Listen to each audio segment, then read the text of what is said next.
Good afternoon, YouTube, and welcome back to Fat Cat Collections. And today, I want to just share with you guys another watch from my watch collection. And if you guys have been watching me for the last couple of weeks, you'll know that I've been doing some of these story time videos where I just kind of pick a watch from my collection and tell you guys a little about how I acquired it, when I acquired it, roughly the year I acquired it, and just kind of just a story about the watch. You know, I'm a huge watch collector, and every watch, although some of the ones I have are nicer than some of the cheaper ones, you know, naturally there are ones I have that are just fashion jewelry that are really, I mean, very inexpensive. I don't want to use the word garbage watches because they're not. They're special to me, but they're watches that really wouldn't get any kind of in the world of horology, in the world of I guess watch snobbery. These watches are just dog shit, what most people would call them. But you know, for me, these watches were part of my life. Like, I remember getting them and how I felt when I got them, and just some of the stories I just have with these watches. I just wanted to share with you guys. It's part of my watch journey, and as time goes on, I'll acquire more watches and have more stories. And this one here is definitely another special one for me because this is when I first started getting involved in wanting to get flashier watches. And I remember my first watch, and I'm going to reference a guy I can't stand anymore. It's a guy who he's one of my best friends growing up. We recently had words, you know, about a political affiliation, all that stuff, and I really try to stay clear of all that stuff. You know, that's not part of this channel, of course. We all have our own beliefs and, you know, how things should be run, and I just really try to stay clear of that. And I really try to stay clear of that with, you know, friends for the most part, unless I have a real solid, normal friend. And some of the ones I have that I continue to remain in contact with are the kind of people where you can discuss things that are, you may see complete, you know, you had two different opinions, but you can be respectful to one another. And I kind of like to, I wish it was that same way with the watch community, but it's not. You have so many trolls on the internet, and they just, you know, if it ain't what they like, then it's garbage. And so this watch is considered garbage to those people, but to me, it's something special. And so this one friend I had, I remember he's always been in and out of trouble, even to this day, and that's, and maybe he's cleaned up his act now, but he's always been a little bit off his rocker. And I'm not gonna mention any names, but he kind of get me involved in, you know, because I've always liked watches as a kid, and I only had a couple, and I never really wore a watch regularly until I met up with this guy, and we became friends probably back, I'd say, in 1996, and you know, he was rocking some of the big sterling silver jewelry. A local shop here had these awesome pieces, and that was kind of the style then. Big jewelry, the big, you know, the big kind of like, if you picture like Fast and the Furious, that was kind of the style. You know, more the hip hop style. I was wearing a lot of baggy pants. A lot of different, like Tommy Hilfiger was huge back then. So this guy was, he went and bought himself a watch, and I always wondered how he afforded it, but it was I believe I'm saying this right, a Baume & Mercier. It's called the Baume, and I think maybe he financed it, or it was a couple $1,000. I was always kind of like, wow, that's a chunk of change. And I remember I ended up wanting to get a watch, and I ended up going to Walmart. And they had, you know, I didn't know anything about watches, and even now I still am not a watch expert, but I just really love watches. I love collecting them. I love talking about them, and that's why, I mean, obviously there's some success in this channel because I am passionate about watches. It's my niche, so to speak, you know. And so I remember going to Walmart, and I picked up my very first watch I think that I actually purchased was a Waltham. Very old name, like INVICTA, totally different than what they used to be. But it was a brand that they sold at Walmart, and I saw this cool bracelet watch. I still have it. I need to find a link so I could size it up because back then, this watch definitely won't fit me nowadays, at least I don't think it will. And so, you know, at this time frame in my life, that was kind of the style to have, you know, jewelry, and I guess even today I still kind of rock that stuff. You know, not necessarily the big chains as much anymore, but you know, I still always like a watch on my wrist. And you know, back then I could kind of feel like, you know, as a young guy, you know, 19, 20 years old, you know, having something that looked really expensive was kind of cool. That was the style. So, you know, I picked up this Waltham watch. It was only like $55, but it was gold and silver, and I really liked it. And as time went on, I picked up another one, a different gold one, and I started to, you know, around, I'd probably say this time, trying to think back, the internet was kind of starting to, you know, you had AOL, and so there was more, I guess, opportunity and more the ability to just do research on stuff and look at different products from your home without having to go window shopping. And so I started to discover some of these hip hop websites, and I don't normally plug websites, but I am going to plug this one. The website's called Ugleam, UGLEAM.com, and they're still in business. And I used to have a kind of a deal with them where I would kind of do what I do now. I refer their product not through videos but through my websites, and I would make 15% of the sale. And so we kind of lost touch, but his store is still available, and they still sell a lot of the hip hop jewelry. I guess there is still a market for it because he's been running strong. I mean, at least since '96, '97 maybe, right around there. And so I remember going to his website, and I remember seeing I wanted something flashy because we were going out to the clubs. We were, you know, that was the look, and so to look like you had money, right, as a young guy. And not that I have any money now, but I mean more than I did then, right? Nobody's rich here, let me tell you. So, you know, I remember going on to Ugleam and I saw this.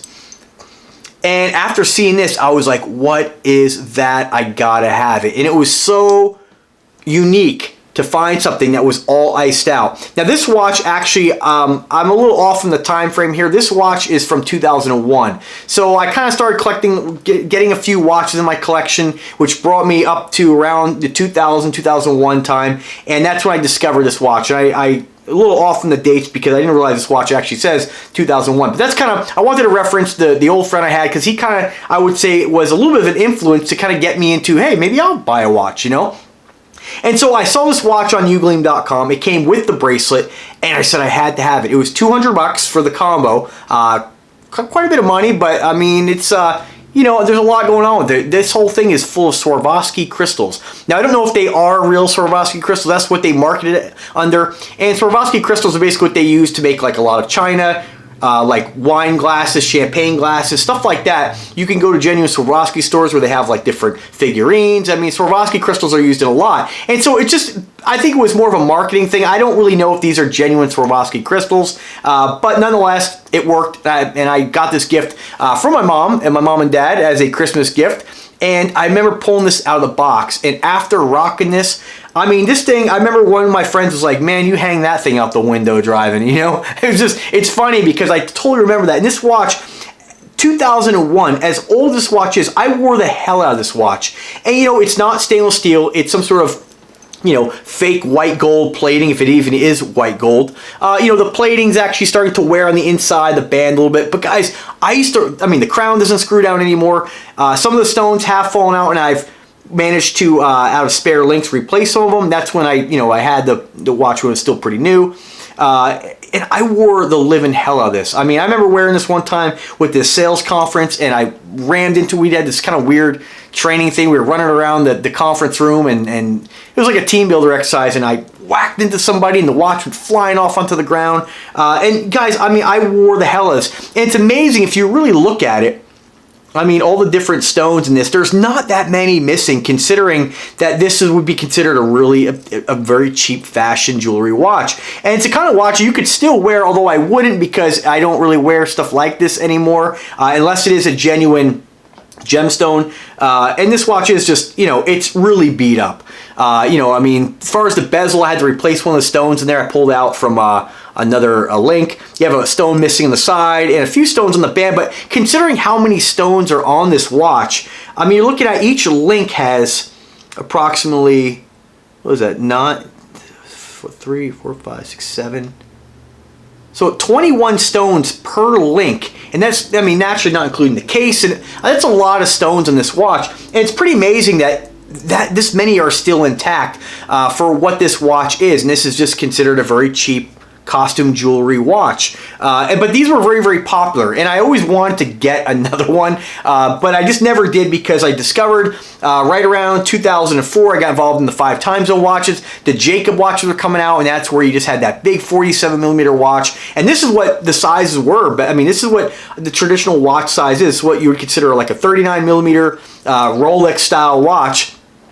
And, you know, it is a special watch in my collection because I remember wearing this as a young guy in the clubs, and that light would just hit it, or the sunlight would hit it, and this thing was just bling. I mean, it just was so shiny and flashy, but I never pawned it off as real diamonds. I mean, who would believe that a young guy, 19, 20 years old, unless you come from money or, you know, your trust fund baby, would have a watch like this. But still a cool watch. And one thing I always liked about it, it doesn't have any kind of branding or logo on the face. It's just simply clean. The only branding it has is on the back. And this is called the Geneve Elegante. And man, I tell you, the memories I have wearing this watch were just awesome. I mean, just super flashy, over the top. And it's too bad that they don't make this watch anymore, because considering what it cost, the amount of stones that are on this watch, the amount of time it took to produce this watch, although it is, you know, a no-name movement, there's nothing special about it. It doesn't have any, you know, horological